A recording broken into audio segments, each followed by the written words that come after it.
Hey everybody, so if you've been following along, my daughter had a 2002 GMC Envoy. She slid out, she hit the side of a telephone pole. So she decided to, I'm still working on that. Grandpa Andy is not giving up. He still thinks he can get that body back in shape. But she decided to just go and buy a new car. And so she had $3,000. She bought a 2005 Jeep Liberty. We looked at it, drove fine. Everything was great. We drove it from the buyer's house back to our house, and it would crank but won't start.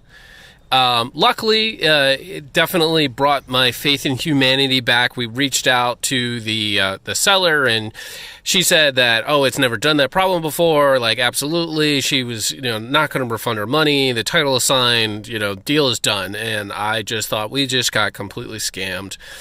The next day, my daughter wakes up to get a text message from the seller saying that she talked to her daughter, who was the actual owner of the car, and her daughter said, oh yeah, no, it does that sometimes.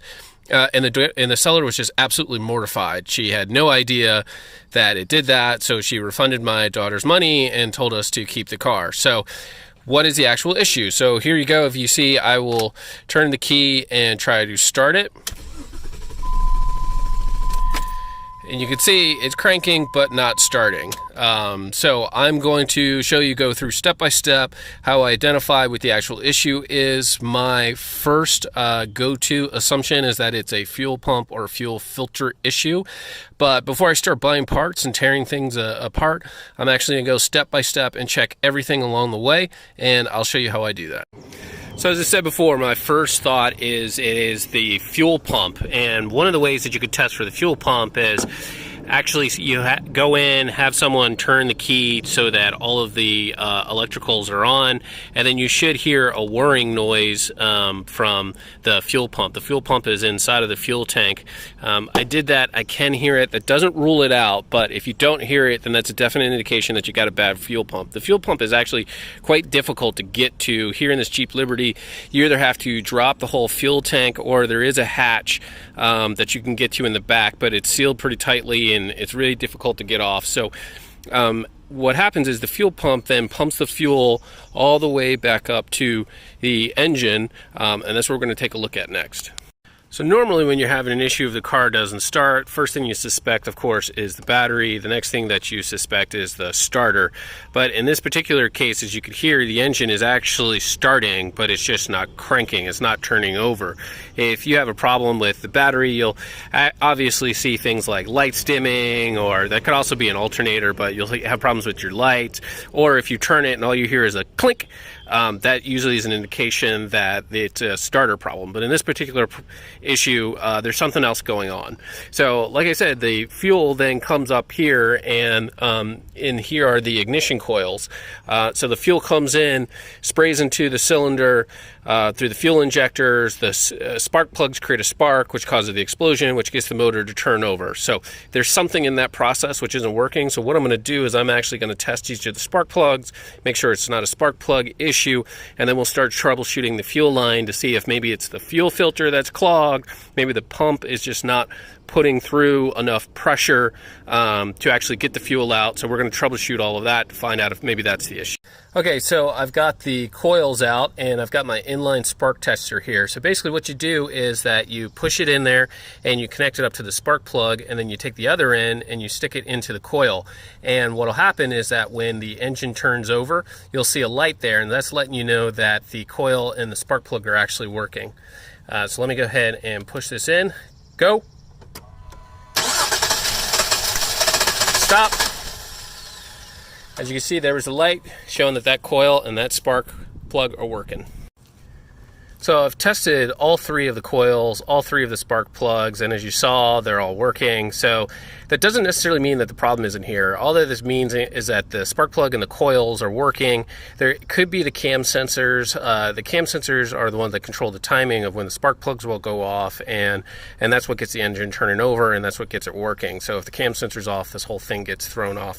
I also put a link down below to that actual inline spark tester in case you need to get one of those. So now I'm going to move on to what I really think is the problem, which is a fuel line, either the fuel filter or the fuel pump, but I'm going to show you some ways to test that to see if maybe that's where the problem is. Now we're going to check the fuel pressure, but the first thing that we have to do is, before we put the fuel pressure gauge on, is that we have to relieve the pressure in the system. So what you're going to want to do is you're going to want to remove the fuel relay, which is this relay right here, and you access this here inside of the fuse box. So you remove this relay, and then you go in and then you try to start the car. It may start up, but then it'll stall, and then eventually you just crank it a couple times, let it run. That relieves the pressure. Also make sure that you remove the gas cap from the back, and that will remove the pressure, and then you can put the gauge on. I've relieved the pressure in the system, and now it's time to put on the fuel pressure gauge, and you're going to want to access the valve, which, as you can see, I've already removed the cap, but you find it right here. You just unscrew that cap. You also, if you want to, you can do a quick test. Just take a screwdriver and hit that little, I think it's called a Schrader valve, but you just press that little valve in, and you should see fuels spurting out of there. But to be really exact, go ahead and attach your fuel gauge, your fuel pressure gauge to this, and then attempt to turn over the car, and then you'll actually see what's the pressure at. So I'm going to go ahead and do that, and then we're going to run the test. So now we're going to check the fuel pressure. Depending upon what type of PCM you've got, whether it's got 3 connectors or 4 connectors, it's going to have different specs of what the pressure should be. I'll put those specs down below. But as you can see, I've got here a fuel pressure gauge hooked up. Again, I'll put a link down below where you can get one of those. And we're going to go ahead and turn the car over, and then you'll be able to see what the pressure goes up to. Go ahead.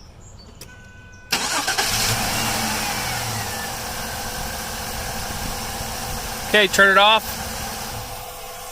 As you can see, that's getting up to about 45, and actually I've got 4 connectors, and so that should be up to 53. So the pressure's low, which is an indication that there's something in the fuel line blocking it. So that's, again, either the fuel filter or it could be the fuel pump. So let's go replace the fuel filter and see if that fixes the problem.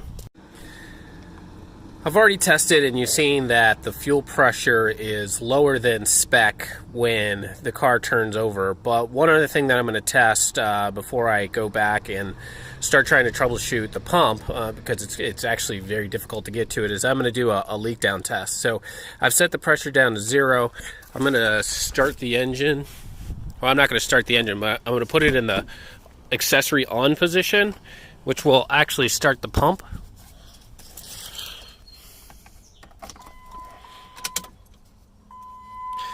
So that'll start the pump, and then I'm going to see the pressure. As you can see, the pressure is still low, but now what I'm going to do is I'm going to leave it on for about 5 or 10 minutes to see if that pressure drops. That's called a leak down test. That'll let me know if there's possibly a leak somewhere in the fuel line.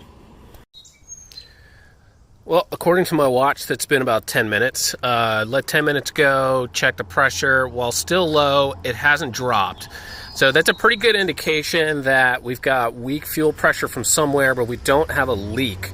A leak could be around your fuel injectors. It could be somewhere in the line, but we don't have a leak. We just have bad fuel pressure, which, again, is just another indication that it's the fuel pump.